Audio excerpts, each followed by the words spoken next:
Welcome to the NORCAT Underground Center. There is no other operating mine facility like this anywhere in the world. Where state-of-the-art technology runs deep. We have innovative drilling technology, new lightweight vibration-controlled drilling, autonomous drone technology to do real-time 3D scanning of the underground drifts. That's right, drones underground.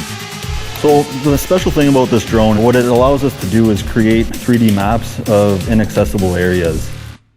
So Hardline's in today. For NORCAT CEO Don Duval, it doesn't get any better than this. I love innovation, I love technology, I love to know what's next. That's what this place is all about. It's an underground test lab. A physical place where companies can come, develop, test, and showcase innovative technologies to serve the mining industry. Today, they're testing a specially modified scoop tram. It's a common mining machine that usually comes with an operator. They're going to try to run this one remotely and autonomously. Right now I'm setting up the 3D LiDAR. This takes a 3D scan of the drift and compares it to a point cloud mesh that we've made previously. LiDAR is a very sophisticated scanning system, so you know where you are, but also the contour, the height, relative to where the vehicle is in the underground mine. That's important when you're talking about big machines moving in the dark. So now that we've got everything set up, we're going to head inside and hopefully operate the vehicle via remote control, as well as operate it autonomously. All right, Yep, we're good to go. Today, Jim is the operator. The operator of the vehicle is only 500 meters away, but in reality, that operator could be thousands of miles away on the other side of the world. The first thing he does is fire up the vehicle. We're missing one sensor right now, so just gonna let it come up. Yeah, it's not running.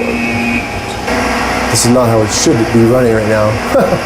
At one point, there was a bit of a problem, a software glitch. But within 15, 20 minutes, they figured out the issue, resolved it, and now we're ready to go. I think it's okay right now. Now, time for the test. Jim starts by driving it remotely.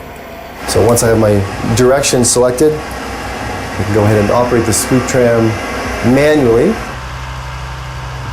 It is important to make sure the scoop tram is mechanically fit, it's operating correctly before we go into an autonomous control. Then he switches to autonomous. Now it's happening hands-free. So right now it's proceeding down the drift, everything looks okay. It is maintaining a pretty precise distance to the center of the drift right now. At that moment, it was operating by itself, demonstrating that the autonomous vehicle operation worked perfectly. The vehicle went autonomously down the middle of the mine, right to where it was going to pick up the blast rock. The tram is now at the end of the tunnel. There's the face, there's the muck pile. We just arrived at the destination. Alarm goes off to alert the operator. It is now in his control, so I have full manual control again. Jim's job now, pick up some blast rock. I'm going to attempt to retrieve a bucket out of the pile. This is the finesse part. So you're using cameras, relying upon the camera technology to really understand, do you have a full scoop? It takes a while to get used to. Once again, Jim shifts back into autonomous mode. This time, the tram takes itself back down the tunnel so it can dump the rock to be processed.